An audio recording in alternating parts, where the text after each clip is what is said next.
All right, welcome back. You're still watching Good Morning Ghana live on Metro TV. This is the Monday's edition. My name is Harriet Nate. Back here in the studio right after the review of the newspapers, we will be discussing business, yes, entrepreneurs, and then we get to talk about SMEs. What are you not doing right if you're an entrepreneur or if you're a business person?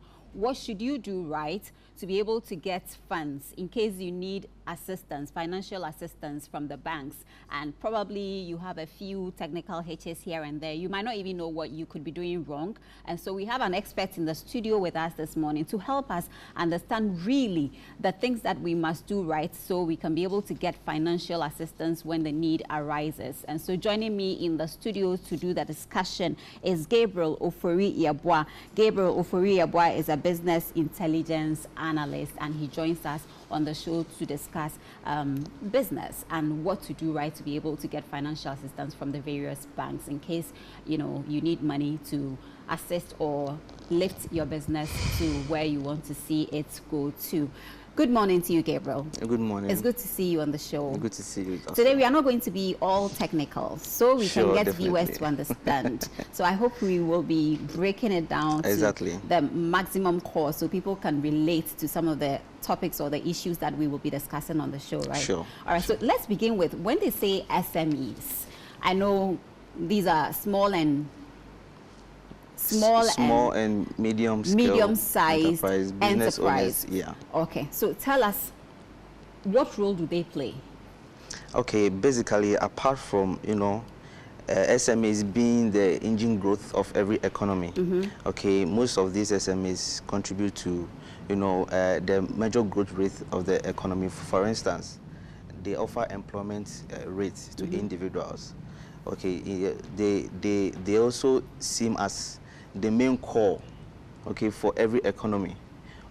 They also, for poverty alleviation, they also produce certain products and services that best suit the needs of the individuals in the economy.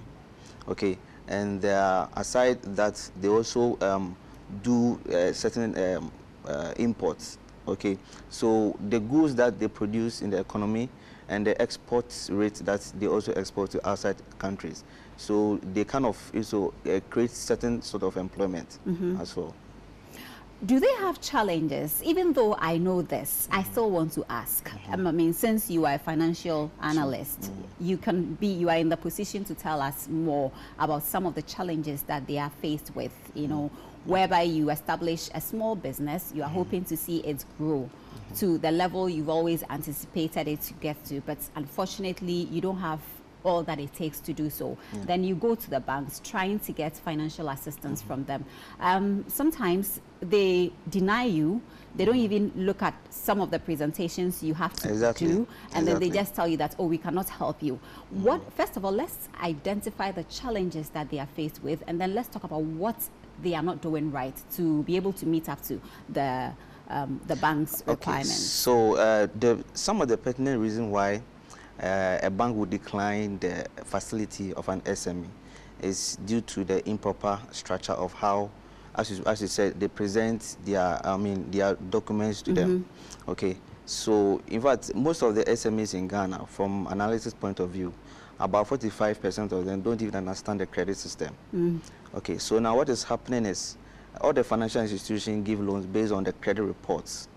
Okay, so most of these SMEs don't even understand how. When you say credit reports, how? Okay, I'll come to that level. Okay. Credit reports basically are the credit reports that all the financial institutions based on to give loans. So they have 3 credit bureaus in Ghana. Okay. So the banks submit their loan data of their customers to the bureaus. Okay. So the bureaus also compile a detailed report, okay, on all their entities, being individual or commercial, and based on that, every bank, before it will issue a facility, they can determine on the credit report the loan history of that entity.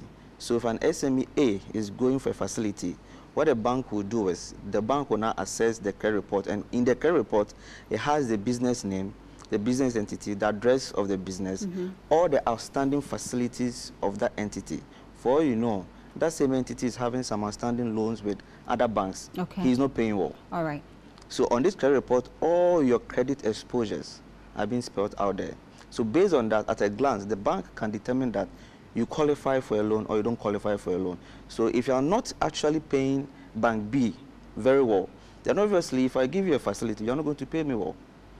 And most of these SMEs don't understand this credit system. But some of them are first-timers. They've never taken loan or credit from any financial institution before. And that happens to be their first encounter with that particular bank that they are going for financial assistance. And then they decline them. Exactly. So then what happens to those people? Okay, so for the first-timers, basically a bank giving you a facility as a commercial.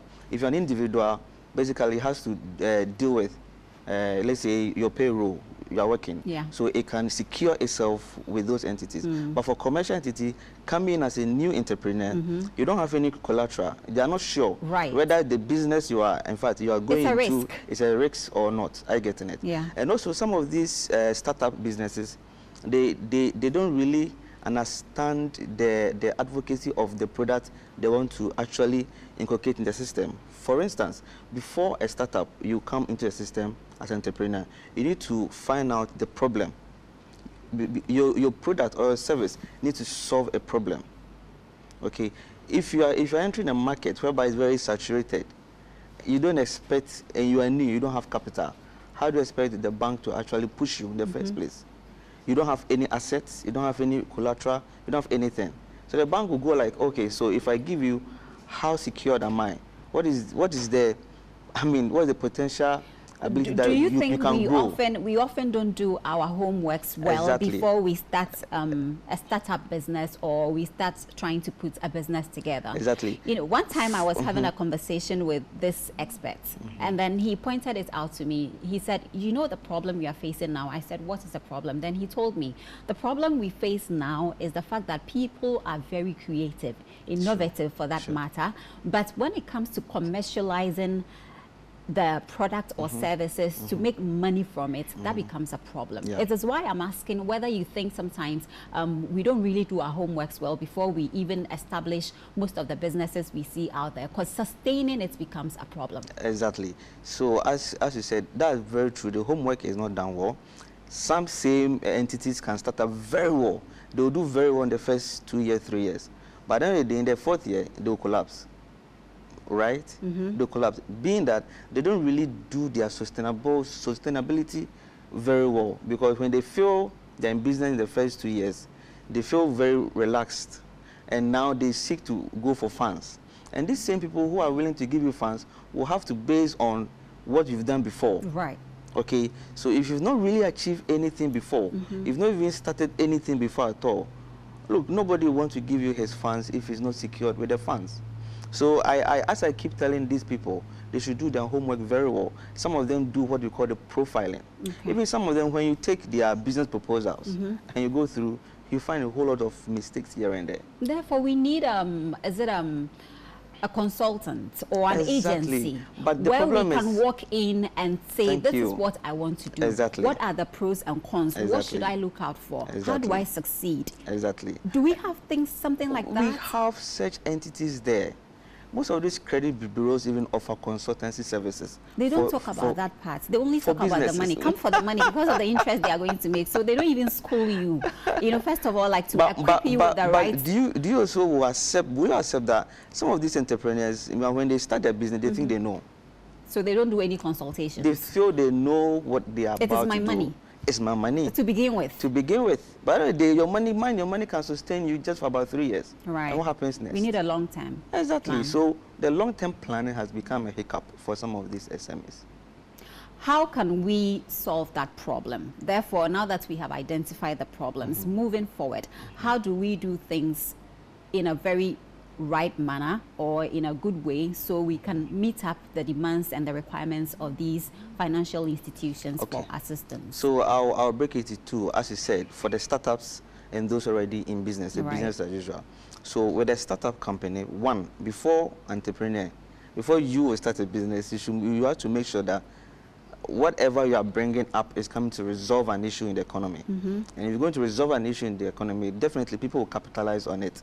Your product needs to serve as a need okay, and wants of other individuals in the economy.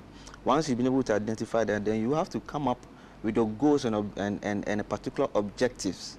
Okay, then you come up with a detailed, structured plan, not a short term, but a very long term planning.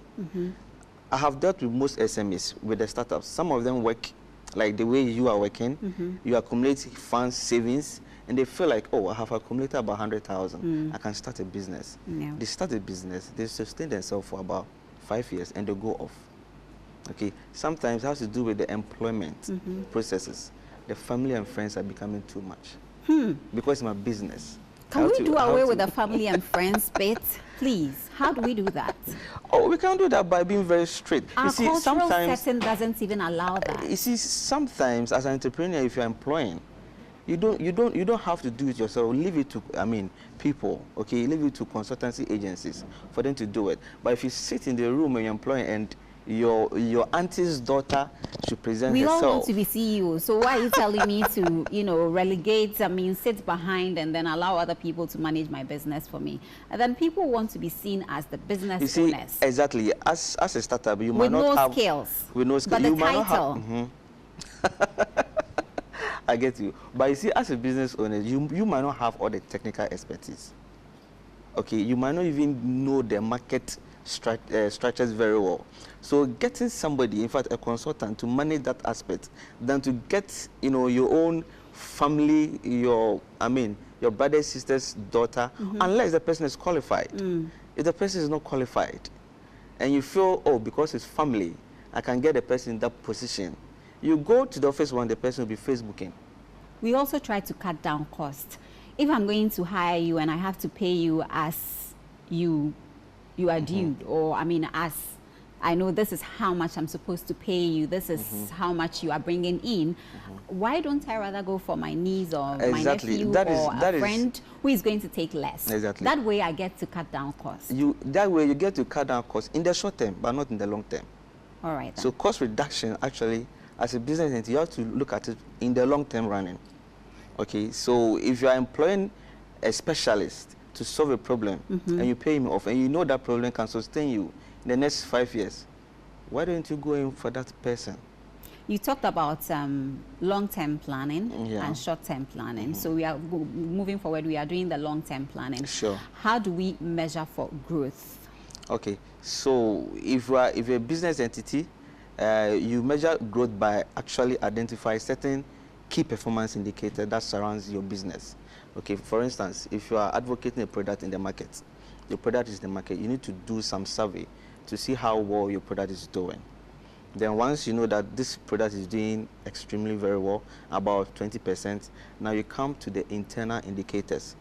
The employees that you have over there, the employee A, B, C, D, who is contributing much quota to the success of this product, who is contributing less.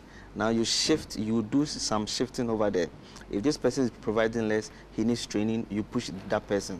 Because you need to sustain your products in the market. So you need to put up certain indicators, that's the key performance indicators as well. I remember I was here, same here on this platform, I spoke detail about the key performance indicators, how entities can inculcate it to, analyze their own businesses, both internally and the external as well. Okay. So once you know how your product is faring, you can actually capitalize on it for advancement. All right, final remarks. If someone is watching us this morning, I'm sure they have been schooled or well informed to help them make decisions. Let's talk about how they can get through to you, or how they can spot the right offices for consultations before establishing themselves or moving forward with anything they want to do business-wise. Okay, so now what I'm currently doing is I'm piloting certain SMEs in Ghana who have gone down drastically. So my main role is to rebrand collapsed. Them. Oh, most SMEs have collapsed. After 5 years? Oh yes, not even after 2 years. I'm talking from experience, Never mind. Sure. All right. So I do trainings as well. I do consultancy services for them as well. Okay. I do rebranding. Currently, I'm doing rebranding and restructuring for a business that has over 27 branches in Ghana. But as I'm speaking to you now, they've sacked all the employees of all of them. They've sacked all of them. They have 27 branches in Ghana. I'm supposed to restructure that business for growth, employ people to all these places, and make sure that they have effective system. I believe in structures. If you put up a good structure down, you can sleep and your business will still run. Yeah, putting the good structures down is the problem. The foundation is the problem we are all faced with. Exactly. And it goes around every entity. So if you have good structures in place, at least you can grow your business from there. Build a good foundation. And also, before you walk to any bank, you see, make sure your books are right. I tell you what, from experience, some of these SMEs will bring their financial statements to me. You do some analysis and you go like, no, come on, this is cooked up. The figures are being cooked up. I mean, come on, it's not really fair. But mind you, the person you are submitting these statements to. But if they don't cook the figures up and they come with the real figures, you don't want someone who is being honest. I come to you and I say, this is how much I need and this is how much I've made so far. Can you give me a top up for this? All you have to do is advise. And then you take it from them. Most of the time, they prefer the cooked ones. No, so you see, so you come clean. I have not done well. This is how I have failed. Then we can help you from there. But if you cook the figures, mind you, anything we cook does not sustain. Even the food we eat. If I eat it, I need to eat again. Right. So then if you cook a figures, you need to be cooking, buying the ingredients, to be cooking every now and then. It's just about telling lie. You need to be telling the lie to sustain every now and then. So just come clean to us. This is the challenges you are facing. When you say us, you mean the financial institutions, right? Financial institutions can help you when you go clean to them. Because some of them is so funny, you cook out the figures and you put in front of them, they will decline you. And some to their directors, the owners, when they get the facility, they spend it on themselves instead of on the business. All right then. Anything else? We are wrapping up. All right. So I think for the business entities, I will really advise them they actually do their credit checks. It's free. You can walk to any credit bureaus out there. All right. Look at how your repayment with other banks are doing.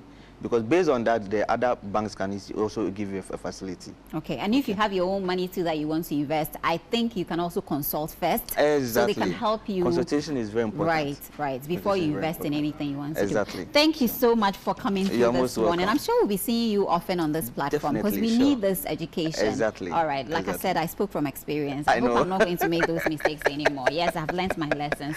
All right, and so Gabriel Ofori-Yeboah is a business intelligence analyst, and he has been our guest this morning as we discussed SMEs, entrepreneurship, and everything business. Whatever you want to do, if you want to do you want to have a startup business, you want to be an entrepreneur, you want to be a business owner or anything, you need to do the right thing. You need to consult, you need to get to the right offices so they can inform your decision making. Thank you so much for coming through. All right then. So this is still Good Morning Ghana, live on Metro TV. My name is Harriet Nate. Ria Abdul is ready to relax us, telling us what is happening in the world of entertainment and social media. Good morning, Ria.